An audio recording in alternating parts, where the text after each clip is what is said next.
Good evening, everyone. We begin the readout tonight with what sure looks like a growing civil war inside the same political party that is doing more than just a little flirting with insurrection.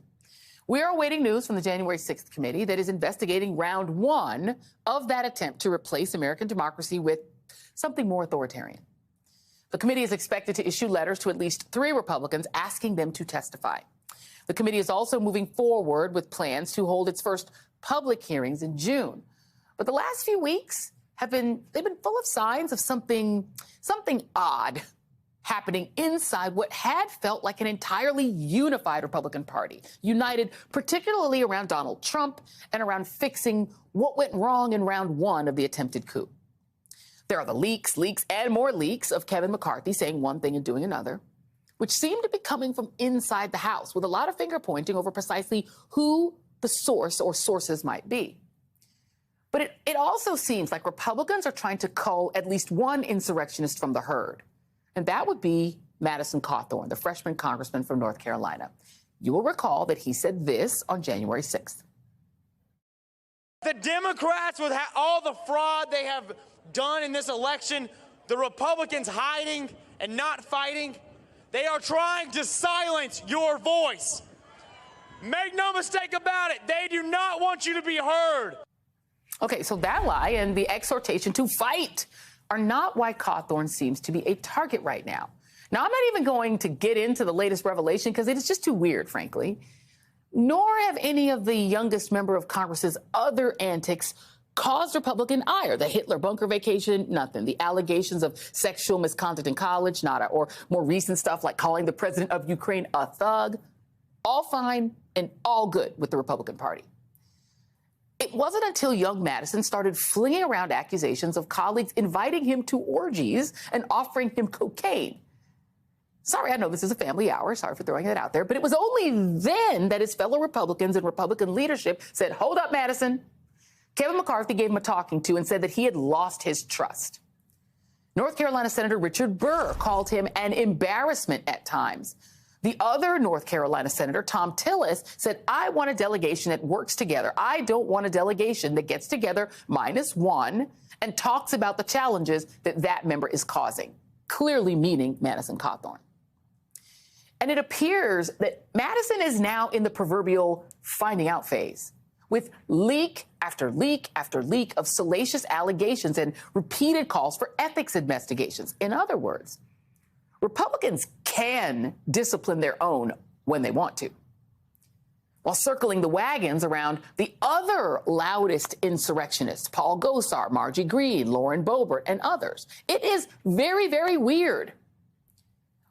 What Republicans do seem to agree on 100% is that they are all in on getting it right if and when they repeat the coup next time. That is the warning from retired conservative federal judge Michael J. Luttig, a longtime star of the legal right, a perennial Supreme Court shortlister, and Ted Cruz's former mentor.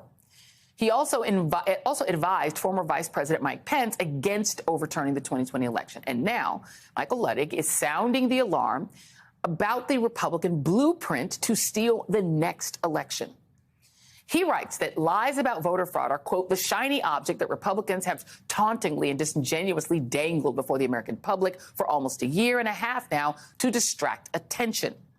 Trump's and the Republicans' far more ambitious objective, he writes, is to execute successfully in 2024 the same plan they failed in executing in 2020 and to overturn the 2024 election if Trump or his anointed successor loses again in the next quadrennial contest.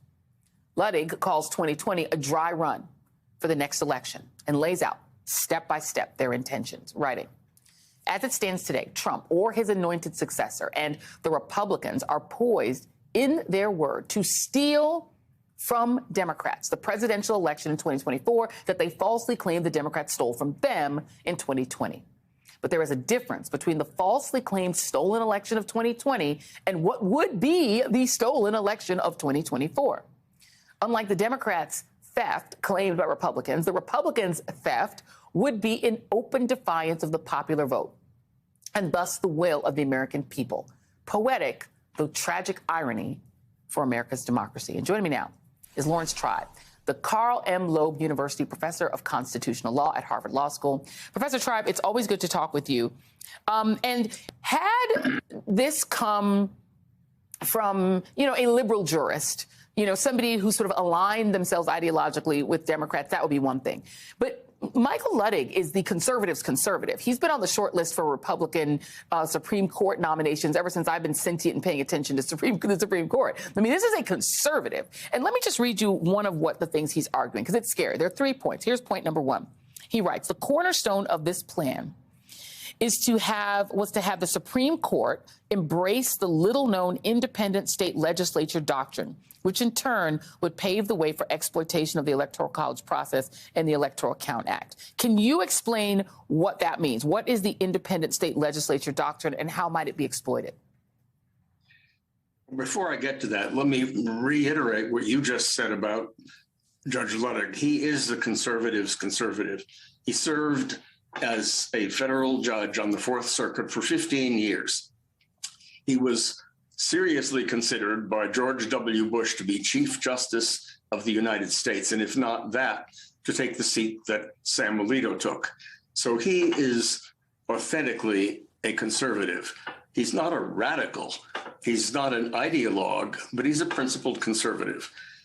Now, he points out in his piece that there is this strangely named independent state legislature doctrine. It's cleverly named because it sounds innocuous. State legislatures are independent.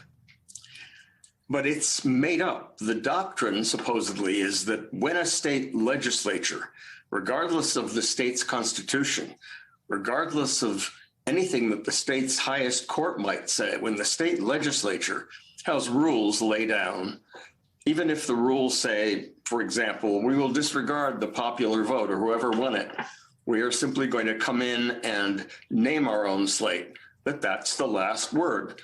It really would give the state legislature of each state the authority basically to erase democracy, wipe out a Republican form of government, and do its will. Now, state legislatures are defined by the state constitution, going all the way back to the beginning of the republic, whether you're an originalist or any other kind of ist. You have to recognize that this doctrine, so-called doctrine, is just made from whole cloth.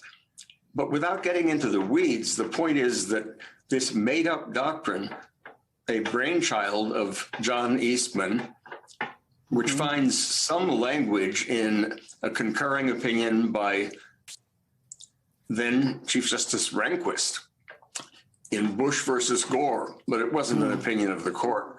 That is being bandied about as the technique that they hope to use if they get Gorsuch and Kavanaugh and Alito and Thomas on board, that they hope to use to take the next election regardless of who wins. But that's only 4 justices. They need a 5th. I don't think they're going to have Chief Justice Roberts in that camp to steal the election. They're counting on Amy Coney Barrett. But there's no particular reason to think that she is unprincipled enough to buy that idea. So you might think, so why worry? But, none of us can predict for sure what Amy Coney Barrett will do. And there are other ways that could steal the election. There are local officials that don't have the backbone of a guy like Raffensperger, who might just, quote, find, unquote, the votes they need to win. There are all sorts of ways to steal an election, more ways to steal it than you might imagine. And there is this law going back to 1887, the Electoral Count Act, that is probably the worst drafted law I've ever read. It's got one ambiguity after another, one loophole after another, and it can be used in all kinds of ways. They tried to use it to strong arm Mike Pence into either declaring Trump the winner, even though he wasn't the winner, or failing that, basically punting to the House of Representatives. There's a procedure by which that can happen. And in the House of Representatives, each state has 1 vote. And 26 of the state delegations in 2020 were controlled by Republicans. Now, dissecting all that happened in 2020 is an interesting exercise. We'll learn more about it when the January 6th committee holds its public hearings. But as Judge Luttig points out, it's not what happened in 2020 that we need to worry about. It's the way 2020 was a dry run, a dress rehearsal for 2024. And the Republicans are methodically putting in place a system for winning, even if they lose. That's really scary. And there are things that need to be done to reduce the risk.